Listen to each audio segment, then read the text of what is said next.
முக்கியமாக இந்த காணொலியை பதிவு செய்வதற்கான காரணம் வந்து நேற்று நான் ஒரு காணொலி பார்த்தேங்க. அந்த காணொலி பார்த்தோன்னே உண்மையாகவே உளமாறவே ரொம்ப வருத்தமாக இருந்ததுங்க.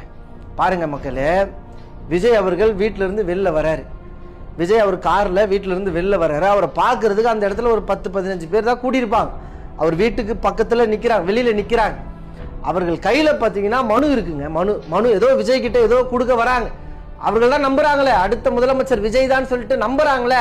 அப்போ விஜய் கிட்ட ஏதாச்சும் ஒரு மனுவை கொடுப்போம், ஒரு கோரிக்கையை வைப்போம்னு சொல்லிட்டு மனுவை கொடுக்கறதுக்கு முயற்சி பண்றான். விஜய் வந்து வீட்டிலேருந்து வெளில வர்றாரு. வெளியில வரும்போது வெளியில இருந்தவர்கள் எல்லாம் அப்படியே உயிரை அப்படியே வெட்டுறது போல தளபதி தளபதி தளபதி அப்படின்னு அவங்க கத்தனாங்க. அந்த அளவுக்கு உணர்வுபூர்வமா விஜய் மேல அவ்வளவு அன்பு வச்சிருக்காங்க.